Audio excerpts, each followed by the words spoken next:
Hyvää huomenta sinne kaikille streamin äärelle ja tervetuloa mukaan Viexpo Virtual Export Event -tapahtuman toiseen päivään.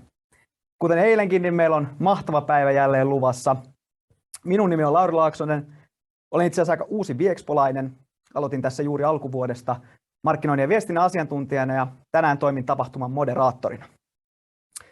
Jos katsotaan lyhyesti tämän päivän ohjelmaa, niin saamme tässä aamupäivällä heti paneutua kiinnostavaan paneelikeskusteluun pohjoismaista klusterityöstä. Tämän jälkeen keskitymme kuluttajatuotteiden vientiin verkkokauppakanavassa. Meillä on paikalla yhden alan pioneerin Dermoshopin toimitusjohtaja Suvi Markko. Efter det så tar vi lunch och vi är tillbaka klockan 12 då vi ska höra om Citex tillväxthistoria tillsammans med en av grundarna, Rune Westergård. Efter det så blir det dags att diskutera om en underbar arbetsplats och hur den kombineras med den digitala framtiden. Det gör vi tillsammans med Tim Wallin från Gambit. Gambit som faktiskt blev vald här i fjol till årets jämställdhetsföretag i Österbotten. Päivän päätteeksi mennään elintarvikealalle ja keskustellaan sen markkinamahdollisuuksista, kun meillä on linjoilla mukana Ernesto Hartikainen Biocodeilta. Heillä on tämmöinen ohjelmisto, jolla voi mitata elintarvikkeiden hiilijalanjälkeä ja mukana myös Ari Kivilahti Ada Insightsista, joka puhuu ruoan verkkokaupan alan trendeistä. Ennen kuin jatketaan eteenpäin, niin tahtoisin jo tässä vaiheessa kiittää meidän sponsoreita, Vaasan seudun kehitys, Vasek, Pietarsaaren seudun kehitysyhtiö Concordia ja Tukkolan seudun kehitys Kosek. Stort tack till er. Ja semmoinen huomio, että sitten päivän päätteeksi, kun te lähdette täältä webinaarista, niin teille aukeaa sinne teidän omaan selaimeen linkki tämmöiseen palautekyselyyn. Ja tämä samainen linkki lähetetään kyllä parin päivän päästä myös sähköpostitse. Olisi tosi kiva, jos käyttäisitte pari minuuttia ja täyttäisitte sen, koska se on meille hyvin tärkeää teidän palaute. Som sagt, fyll gärna i det där feedback-formuläret som ni får en länk till här sen då ni avslutar webbinariet. Det skickas också nog per e-post åt er sen här om några dagar. So, when moving to the first session of the day, it's time to shift to English. Clusters and cluster networks are sources of great value for companies and all the way on a national level. At the very heart of this important activity, we have the bridge builder called NordicHub that is coordinated by Viexpo. And today, to tell you more about this focal and timely topic, we are excited to host an expert field panel discussion titled Clusters in the Nordic, Accelerating Growth and Competitiveness. To get the discussion started, I will soon give the mic to Katja Jankens, who works as a NordicHub manager and senior advisor at Viexpo. However, I just want to quickly remind you that please be active in the chat. You can ask questions there. Voitte myös esittää ne kysymykset chatissa suomeksi, eller på svenska. Så tar vi det vidare därifrån. Please, Katja, the stage is yours.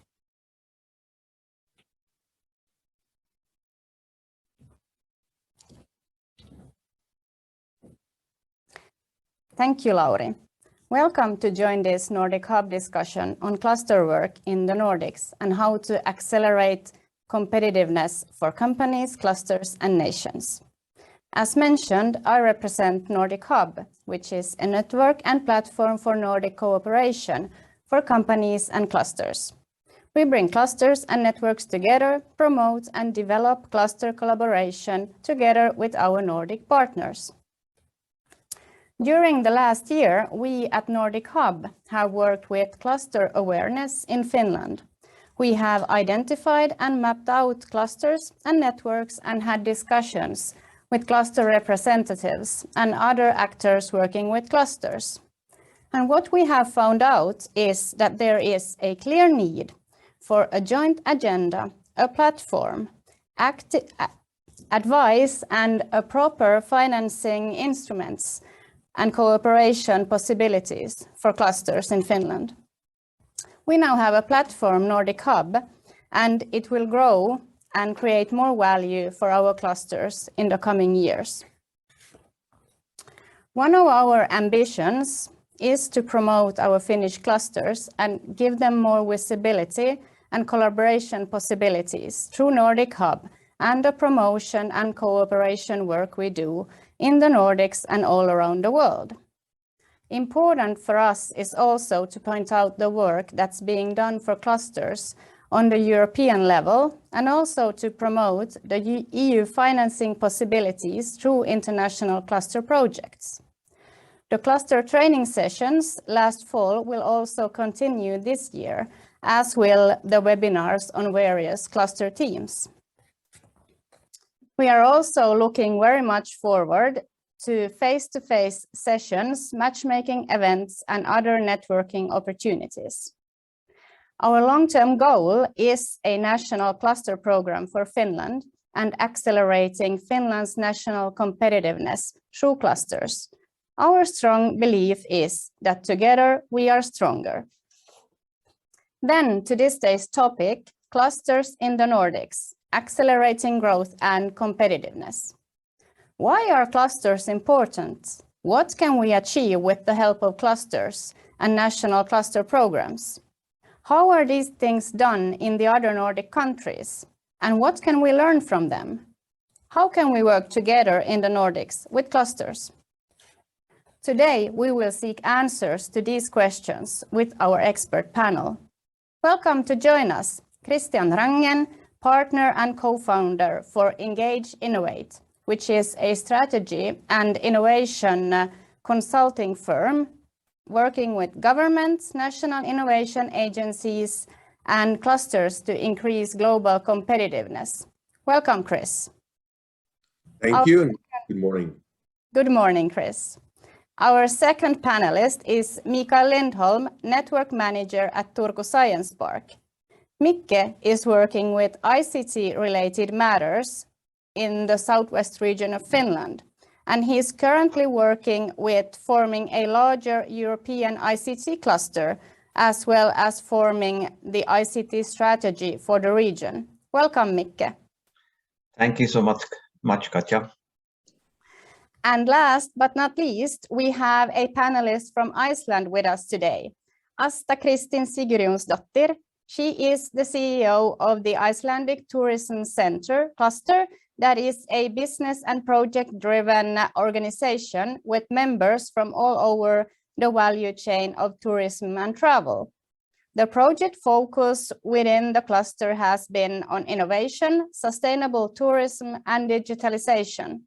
She's also a member of the TCI Network's Board of Directors. Welcome, Ásta. Thank you so much.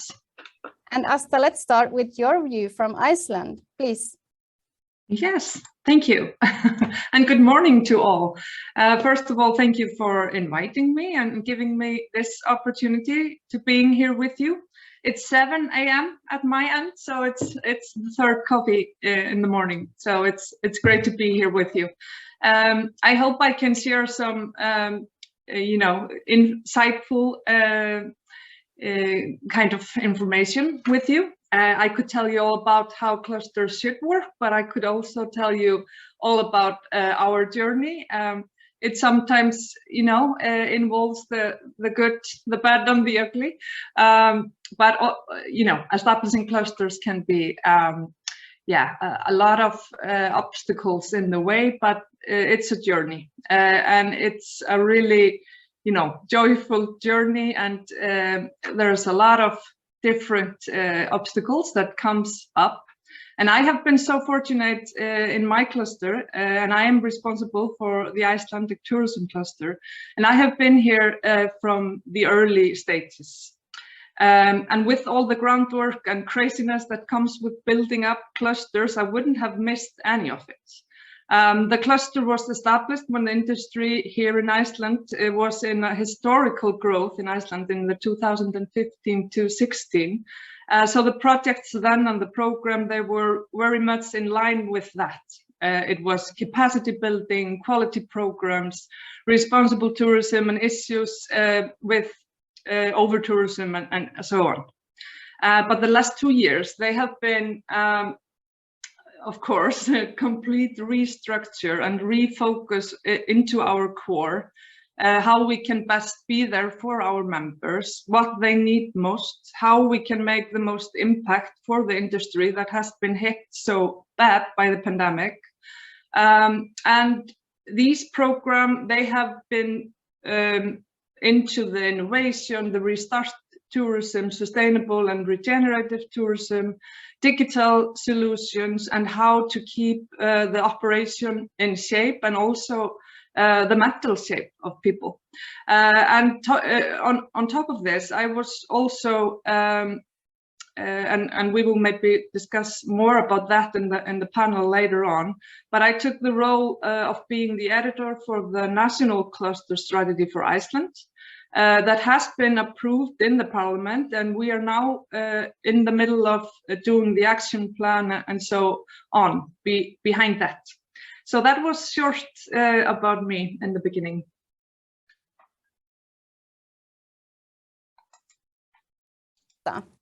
And now, Mikke, could you give us your point of view from a Finnish perspective? Yes, thank you, Katja, and thank you for the invitation here. Nice to be here, and nice to see that you have the program in place and going on. Really like it. Yes, I'm working for Turku Science Park, which is a development company, and I've been an entrepreneur on the ICT side for over 25 years also. And now I'm responsible. I'm a network manager, as my title is, which pretty much says also that I work with different networks and corporations. My focus field is ICT and related stuff. So I've been trying to. In the past, I also been trying to create on the ICT side different kinds of networks, and we have tried to establish a company, for example, with 15 different ICT owners, and we have had various other ways of trying to get people to work more together. I also practiced a little bit of the networking in the entrepreneurs association here in Finland, which have over 100,000 entrepreneurs as members, and there also we had the Swedish language as one thing that we were working with, but also the ICT there. But slowly now, when I've been working with the ICT strategy for our region, we have been working also with Poland and Germany and other countries, thinking about how to cooperate and how to get a gain for the companies themselves in a cluster or network. And slowly we have been working towards what we call the European ICT Alliance, which is on the build now. And thanks to NordicHub also, and Chris also for pushing me in certain directions here. And we are in the way now to get something which I think is a very nice setup, which involves both the public and the private sector, but working on the private sector's rules, so to say. Maybe not right to say rules, but you know what I mean. So I'm happy to be in this discussion and looking forward to discussing with everyone. Thanks. Thank you, Mikke. And Chris, could you give us your Norwegian view on this? Thank you. Thank you, Katja, and good morning to my friends in Iceland and Finland. You know, if we were doing this in person, we would have an hour of conversations, and then we would continue for maybe 6 or 7 hours in the bar. Now I have to go to the bar all by myself. It's very lonely. Now, I think clusters are really misunderstood. Really on the policymaker side, so politicians that are presumably making good decisions, there's very little knowledge about how clusters work, what makes them successful, and how important they are. So if we look very simply at the world of clusters, there are two kind of views. The first view is that clusters are a naturally emergent thing. So they develop by themselves, they grow up by themselves, and they are successful by themselves. It's not something you build, it's something that exists. And that is, of course, a very hands-off approach.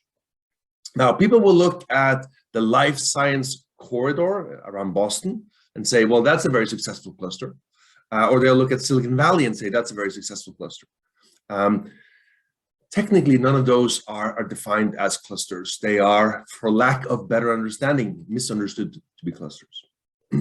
The other approach, which is much more a policy-driven, industrial-driven, you may call it top-down, or you may call it more directed is what we call, well, let's look at Finland or let's look at Norway and say, what are the most important growth industries for us over the next 30 years? So you look at how the world is changing, you look at batteries, you look at renewable energy, you look at software, you look at cloud computing, you look at all of these things and say, how do we compete on a global scale within these key industries? And once you do that, you realize most countries actually need to really step up their game in terms of how do we work, how do we collaborate, and how do we compete? Because the fact is that there are 7,000 clusters all around the world. In the EU alone, there's around 3,000 clusters. In countries like Denmark, they have now 14 clusters, or what the Danes call Danish superclusters. In Norway, we got about 40 clusters. In Canada, they have 5 superclusters. In Colombia, they have about 100 clusters. In the United States, today, they are actively and aggressively building out clusters as sort of the next big thing in their economic development. And I think a lot of European countries are falling behind because they're not paying attention. They're sleeping their way through economic development. And we'll take very specifically batteries. So Europe has been competing with Asia for many, many years within the battery space. We have been losing to Asia in the battery space. Now we have world-class research, we have the funding, we have the automotive industry, we have markets that are very close to us, we have talent, but we haven't been able to build successful clusters within the battery space. Now there are attempts in Norway, I've worked on some of them, there are attempts in Finland, and the Finnish may be very successful. But I think when it comes to clusters, we really need to recognize the need to compete on clusters, to speed up, and to make sure that we have a national policy framework that actually supports world-class cluster development. And that's what I'm working on. I think this is extremely exciting, and I think it's really a pleasure to get a chance to discuss these things on this panel this morning. So thank you, everyone, for joining. Now, Ásta, as you were starting your 7 a.m. coffee, I want to ask you. You mentioned you've had sort of cluster development for a long time, but on Iceland, if you were going to give us one specific example, like a simple example, like what is a cluster? How would you define a cluster? And what is a successful cluster in your case? Yeah, really good to start with the small questions, Chris. Thank you. Oh, you're welcome. Well, you said it in the beginning. We don't actually make clusters; they are there, but we pinpoint the opportunity to work together on issues and in industries that we really have the opportunity to do better. Of course, like in my case, I know the tourism and travel industry the best, but I've also worked really closely with the ocean cluster, with tech clusters, with fine tech clusters, with the renewable energy cluster. So what makes a cluster really, or the initiative behind it really good and working is when the members, the companies themselves, see the value of working together instead of working everyone individually in their corner. So when and the magic they really start when people sit together and start to draw up the mutual opportunities that they can work on, so they can run faster and grow faster and work on their competitiveness together. And I think that we have seen a lot of these initiatives start now in the middle of this pandemic because people just didn't have the power to do it by themselves. And I have seen like a reborn agenda into many of our cluster initiatives, like here in Iceland, that people are just, okay, I can't cope on my own. I need your help, and I need this and this and this. People to sit together and start some kind of a conversation. So I have felt in my area and in other areas like here in Iceland that the cluster methodology really works when people are in the need for each other, but also when they see the value, how fast it grows when they start working together. So I think that the first kind of obstacle that everyone always hits really early stages is getting this trust, getting this because clusters sometimes need to just start working to show how they can work. It's really hard to say this will happen and that will go and this will develop in this direction. It's much better to have the opportunity to show it and showcase it, and then you can kind of act like a magnet to get more people on board and so on and so forth. But we often don't have the time to do that. But I think that the small cases, the start of it, getting the people, because it's all about the people, it's all about the companies that are out there. I mean, like governments can have all kind of great strategies and policy making and so on, but if the people behind the companies are not buying into it, it will never grow as an organization or as a platform. So I think that is like the most important thing, to get the trust, to get the people on board, to get them to see the value behind it. But then you have to constantly be there to reshape the value, to rethink how the companies need to work, and they need to add into it. Of course, this is like a bank account. You have to put something in there to be able to withdraw it also. So it's a lot of things that needs to swell up. I love that phrase. It is a lot of things. Well, let's hear what Mika has to say on that. So Mika, one of the definitions that we use, and I want to have your view on this, is a cluster is focused on a specific industry or sector. For example, gaming, or for example, digital health. It has formal members, so they have member companies and organizations, and they have a governance structure. So a general assembly, a board, a management team, Christmas parties, and all these good things. Can you give us like a definition and maybe an example of a cluster from Finland that maybe people on this call would be able to recognize? Well, on the ICT, I would say first of all that I like what Ásta said about the trust and the organic growth, because that's of course a very important thing.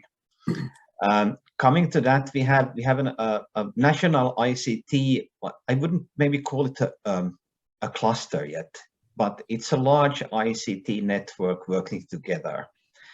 But as we noticed heard from the discussion already, that you need a structure, you need a goal, you need a formal goal, and you need people that work on it. So you would need also, of course, financing in a way that is longer than a project, as we kind of call it a project, a public financing for a certain thing to be developed for 3 years, for example, or an EU Horizon program for doing something for 3 or 5 years or something like that. We need a longer perspective, I think. We also need a combination of, in my opinion, of a cluster, is that we need a combination, of course, of the cluster members, which I would see that are ICT companies producing products for or services to be sold globally. But when we talk about the cluster, we need another layer, I think here we also need a combination of the network of the ICT doers with the public sector. And why I say this is that the networks, for example, in Turku, in our region, in southwest Finland, we have about 600-700 ICT companies. If we purely talk about, you know, how they have defined themselves in the public registers, they are too small. It's a too small network to be, you know, compatible on the global market. You would need more because, as you said, we work on health, we work in clean and recycling, we work on economical software and all kinds of domains that we work in. So when you come down into the domain, then of course you would need more strength to be able to compete on the global market. And we compete against, you know, large geographical areas or the big players like Google, Amazon, and those. So I would say that what we are trying to achieve is to combine both the private sector, which is very flexible, very fast, works agile and so on, and we need the public sector also get the strength into the cluster that we build, and we need this from the whole cluster, which would be an international cluster. So I don't know if I answered your question, but no, you did, and actually, Mika, what you were describing right now perfectly fits what we call the Norwegian offshore wind cluster. And you know, the story is very, very simple. A couple of years ago, like six years ago, there was a few people who said, you know, it's interesting because it's quite windy, and you know where I'm sitting right now, we have a storm outside. My house is shaking. but they said, you know, it's interesting. We have a lot of wind and we have a lot of coast. And if you put those together, you know, there's a lot of space here for offshore floating windmills and wind parks. But we don't have any. You know, why do we not have a domestic home offshore wind energy industry? And what they realized was that we had all the pieces. So we had some companies, we had some research initiatives. We had some big companies that have been sort of poking around in it, especially, you know, looking to Denmark. We had some students, but all of this was like you know, half-baked ideas all over the place. What we didn't have was a robust value chain, a clear idea of the markets that we're developing, and a good idea of how do we get to market? How do we go to Brazil, to China, to Japan, to South Korea, to Taiwan, and all of these countries that are going to be building out massive amounts of offshore wind. So these guys basically said, you know, this is embarrassing. You know, we have to do this. We have to build a globally competitive innovation cluster for offshore wind. And now 6 years later, they have about 350 members. They are going together to markets. They're putting together projects and bids, and they're not doing research, they're doing business development. And now finally the government is responding in terms of putting that domestic market policies in place, and we're now building out you know, a home market for this. And I think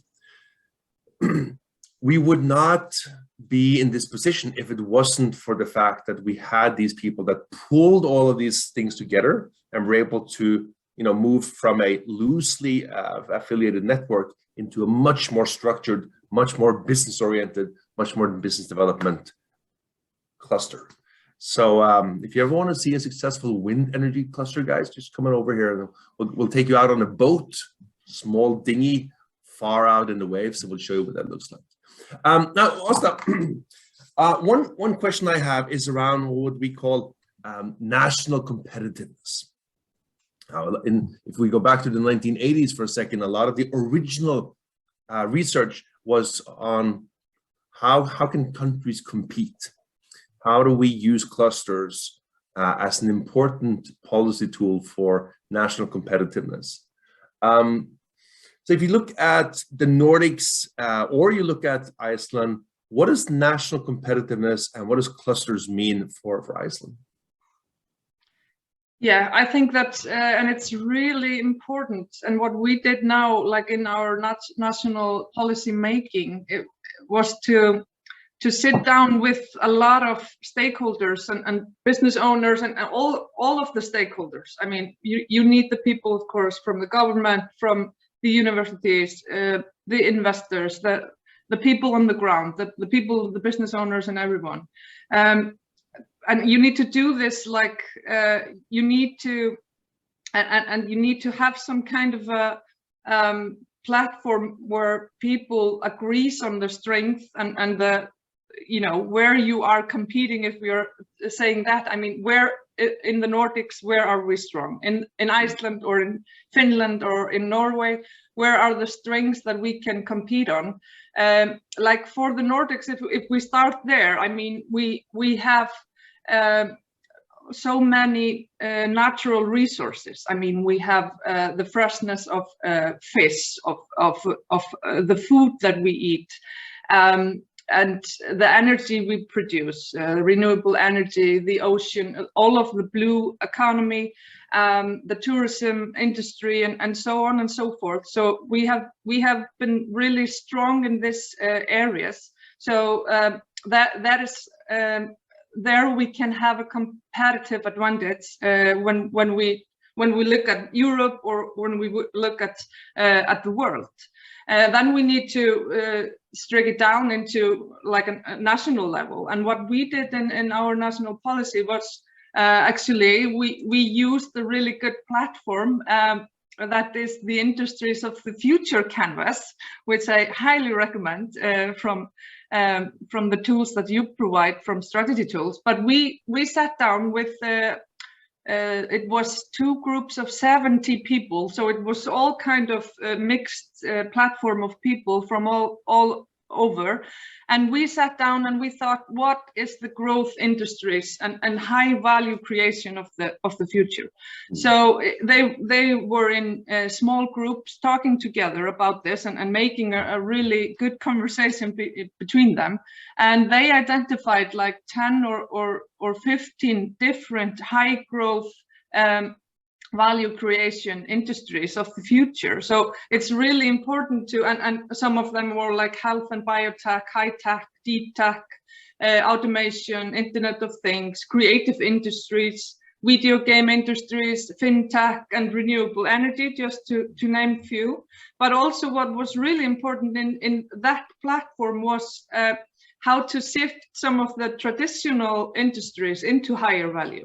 Like we have tourism and all the ocean and fish industry. Can we be more sustainable, and can we seek more or higher value out of these traditional industries that we are in? And we believe that clusters can do that by mixing people up and by you know, bridging between stakeholders and the research and business development and so on and so forth.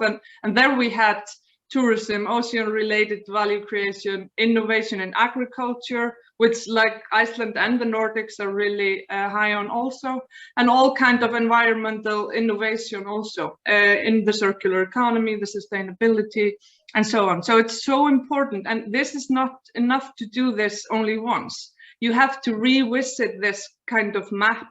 Maybe once a year would be terrific, but at least every 2 years or every 3 years, you need to sit the people down and really, and I think it's so important also for government organizations and the government itself to be kind of aware of the opportunities that are out there, but also how we can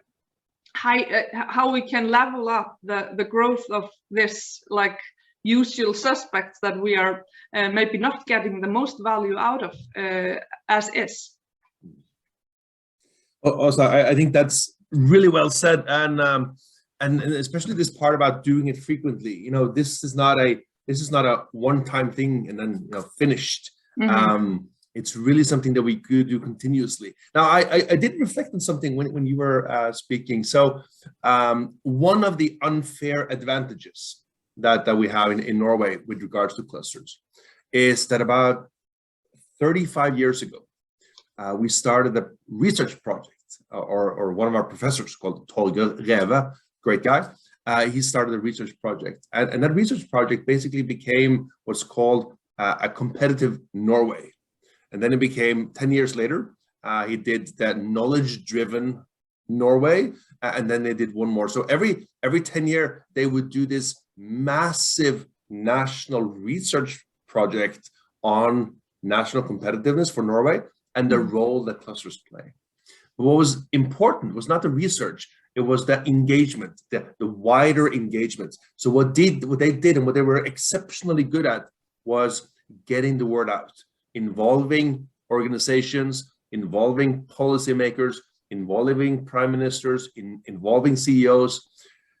So what happened here was these became national conversations. I mean, just like we talk about skiing and we talk about winning the Olympics and we talk about, well, we don't win very much Olympics, but just like we talk about football and we talk about the weather and we talk about COVID, we talked about the national importance of building clusters. We've been doing this for 35 years.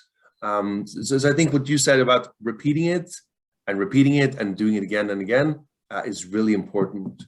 But Mika, if we sort of transition that question around national competitiveness and future growth industries for Finland, what do you see as some of the maybe the industries or some of the clusters that could become very important for Finland into the future?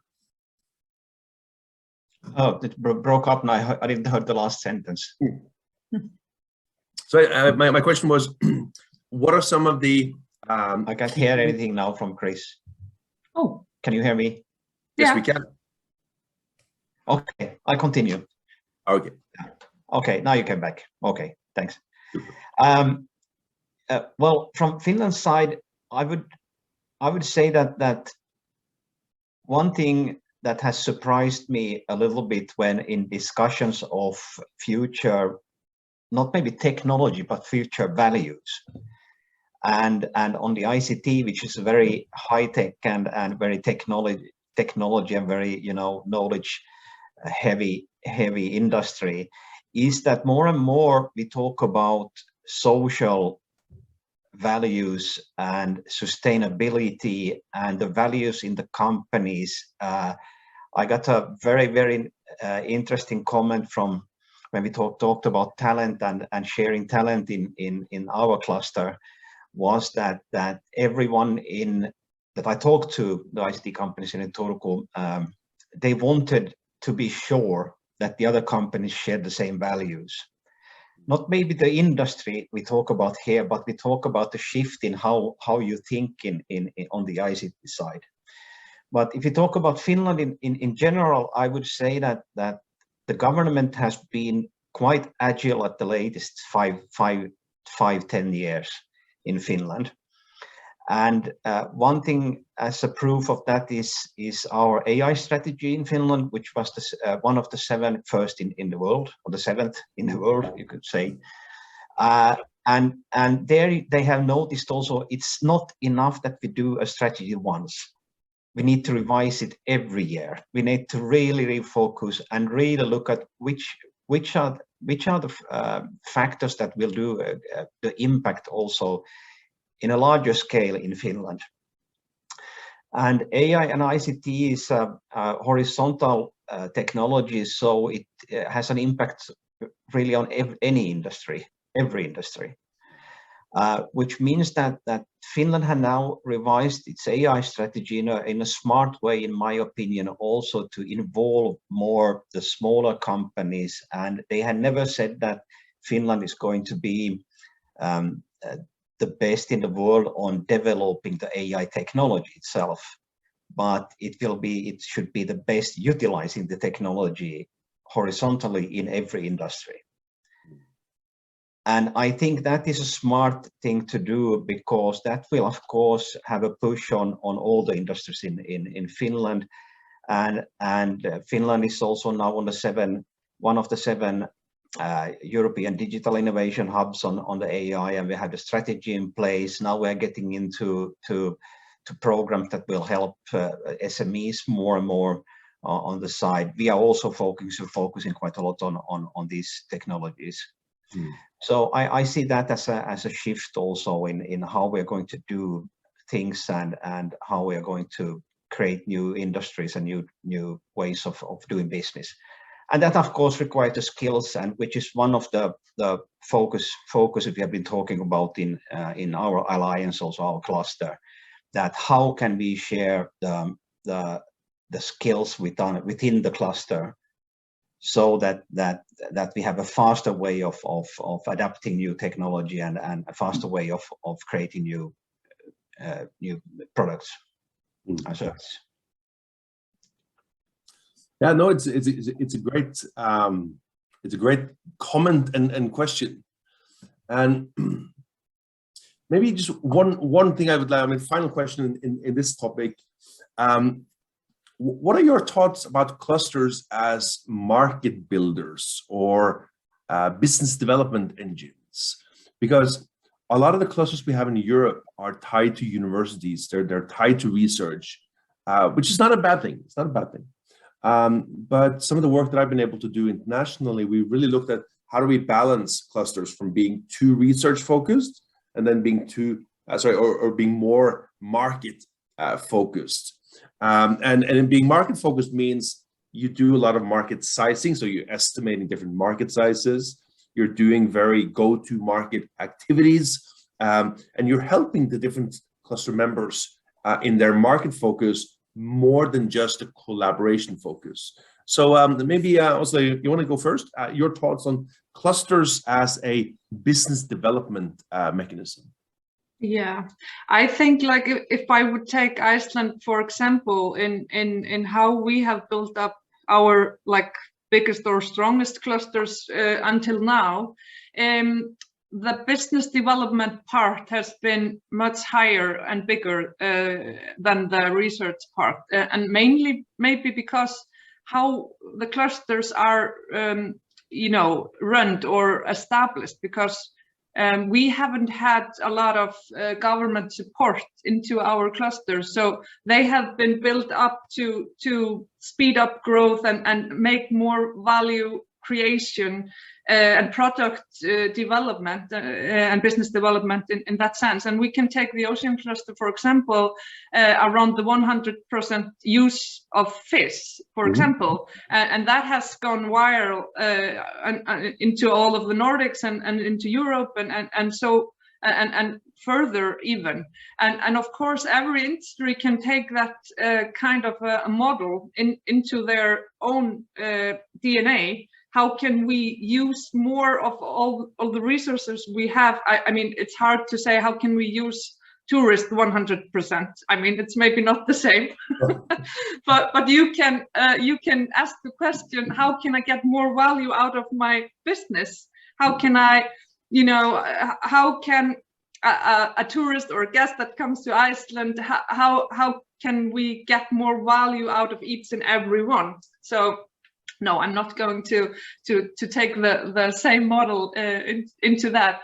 But when we are thinking about the value creation and the business development, we are always thinking about how can we do more with what we have instead of how can we just get more.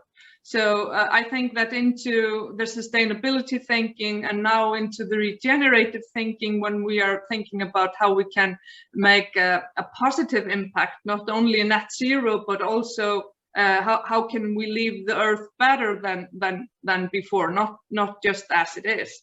So I think that, and in my opinion, of course, the research part is really important, and we need to keep that bridge really open and to get there both back and forward.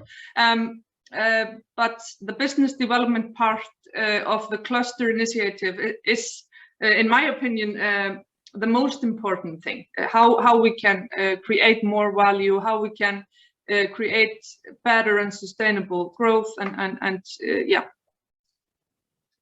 And then Mikko, what do you say? Yeah, funny that you nearly took the words out of my mouth here. Because, great minds, Michael. The business, not about the fish, but the other things. What you said about the business is absolutely crucial, but not forgetting the research. and they are not, exclusive. They are, I think, they are inclusive. I mean, yeah.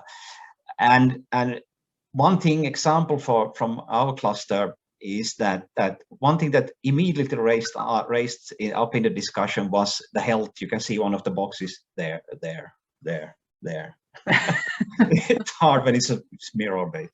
Yeah, is health, and one of the focus areas we will take here is health and the data on the health side, because that's so important at the moment, and that it will have an impact for all the countries that will be in the cluster.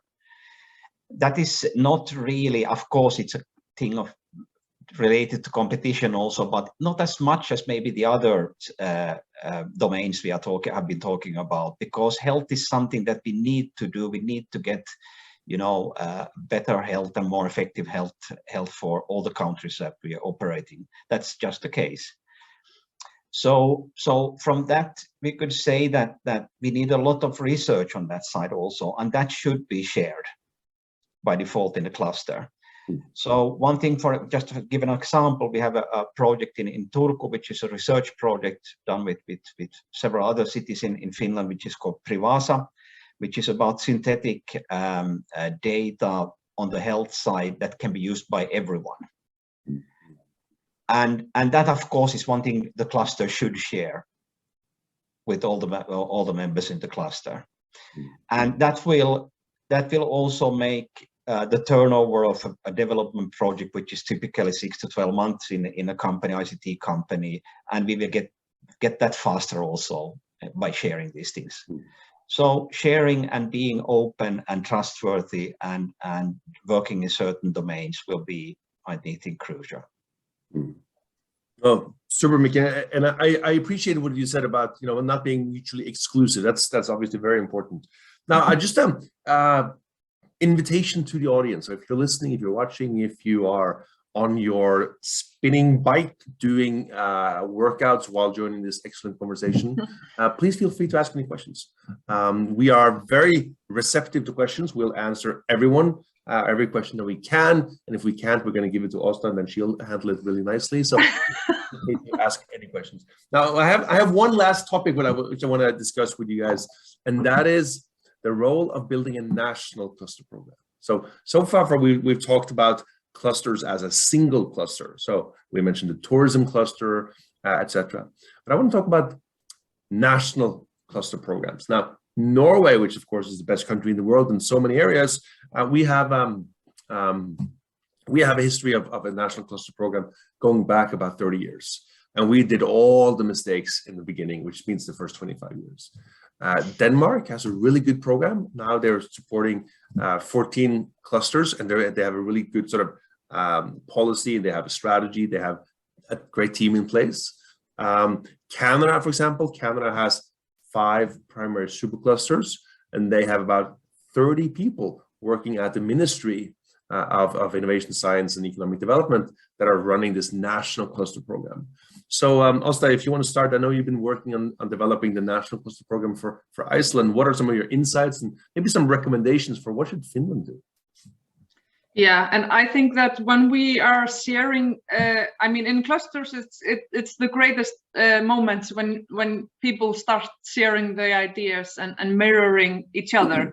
And I think that in our level, like when we talk together, the countries, without boundaries, we learn, of course, the best way of learning is like this, talking together and learning from each other's mistake and good things and bad and the ugly and everything. What I think is really important and I have also been working in the board of TCI, which is this global network of clusters, and it's the same in every country, in every place in the world. I mean, it's always this issue of where to put the focus, where to put the money, where to put the effort, and why this instead of something else. So you always have to choose something, and by choosing you are maybe leaving something else behind.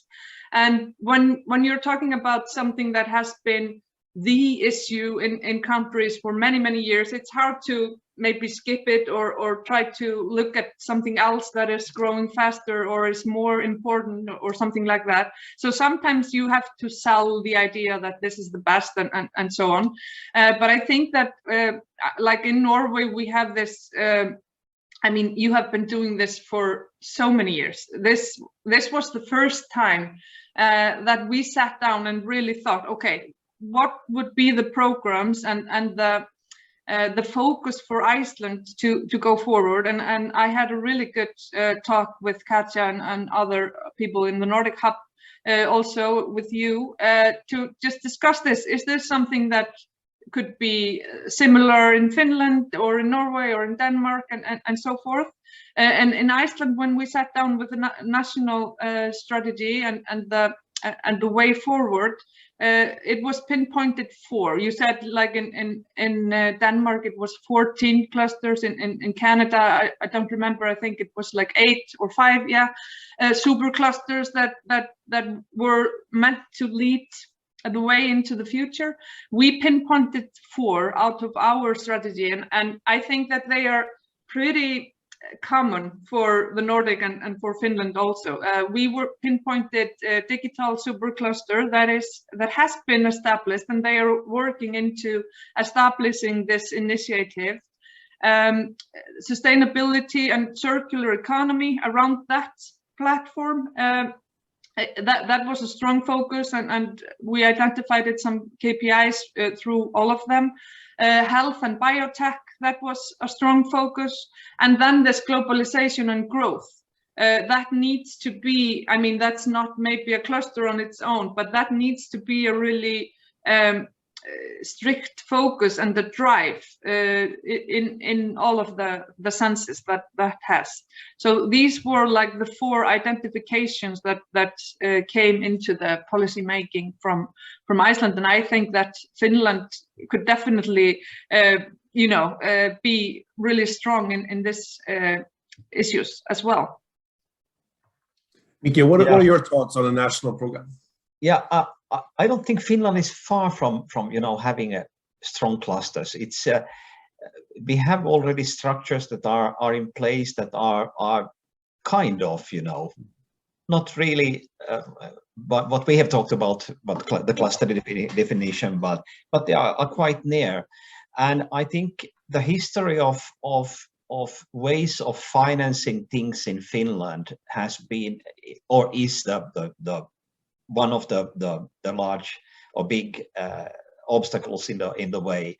You would need here in Finland, we would need a little bit more flexible ways of building up structures that have a long-term goal, and not thinking of the 3-5 years goals. We need to think 10 years, 15 years on the goals, and then settle for some of course some cluster main clusters we want to build here in Finland. But I think that's quite well defined already in a way.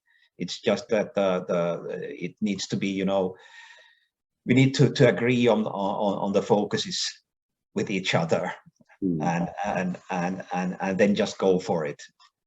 So I don't think we are far away, and I think we will be there very soon. I hope so. I mean, when we look at countries like, and again, I'm going to mention Denmark, because what Denmark has done is exceptionally good work, and it has led to an exceptionally good national cluster program. And I think that there's a lot of learning that we can have from Denmark, and the fact that Denmark is, at least from where I'm sitting, pretty close. And obviously the Nordic countries would like to just continue to strengthen their interaction and collaboration. There's a lot to be gained by developing these national cluster programs. But at the same time, the reality is that we are competing. I'm deeply involved with national cluster programs in Asia, Middle East, North America, South America. And the reality is that a lot of countries and a lot of regions are actively, aggressively pushing into national cluster programs or regional cluster programs, because they recognize the competitiveness and the impact that you can gain from them. So, Ásta, we're coming up on the end. If you're going to give a recommendation to Finland, what would be your concluding recommendation seeing from your island in the world? Well, I think it's really important to be aware of what cluster is, but not least important to be aware of what it's not. So like you started in the beginning, many people misunderstand what cluster is. So I often start my pitch of saying what the tourism cluster does not do, because I mean, we have a really strong association of industries. We have a really strong marketing, like Business Iceland, and I think Business Finland is maybe more or less similar to that. So we need to establish, and in Finland you need to establish a really strong idea and identity of how to add value by working with clusters, and how that adds to what is already there. I mean, you are not taking any role of anyone else. You are adding to the value creation of your economy, and the social part, of course, is so important that you are fostering the people, the companies, the small business owners, and you're giving them a platform to grow, to match into the research, to get more finance, to get Finland stronger in the global perspective. So clusters are so powerful tool to bridge between these different stakeholders. And when we talk about stakeholders, it's of course the universities, it's the business owners, it's the government level, it's the entrepreneurs that are so important that we have a platform for them to stand on and get stronger. And then of course the people with the money, the finance and the investors, that we are always promoting the businesses and promoting our cluster base for people that are willing to come in and to invest in everything. So yeah, I would say that learn from the people that have done it really good in Denmark and in Norway. There are so good examples in how to implement and how to be good. So it's all about keeping yourself in shape, knowing the best, and learning from the best in the field. So that would be my suggestion to Finland. Ásta, thank you. Mikja, thank you very much for this conversation. And again, like I opened with, I would love to just say, let's go continue this in the bar. It's not going to be the same without you, but it's really been a great conversation. So thank you. And Katja, thank you for the invitation to run this. This is fantastic. I could keep going here for 3 to 4 hours more. But back to you, Katja. Thank you. Thank you, Chris, Mikja, and Ásta, for a great discussion on your input. And we got a lot of great insights, but we are running out of time. So I'm just picking up one thing you said, and it was make it a national discussion. And that is one of the things NordicHub is working on. So thank you all for being with us today. Ja kiitos myös meidän kuulijoille. Nyt lähdetään seuraavaan aiheeseen. Meillä on ohjelmassa kiinnostavaa keskustelua kuluttajatuotteiden viennistä verkkokauppakanavassa. Ja meillä on Viexpon toimitusjohtaja Christian Schrey, joka haastattelee Suvi Markkoa, Dermoshopin toimitusjohtajaa.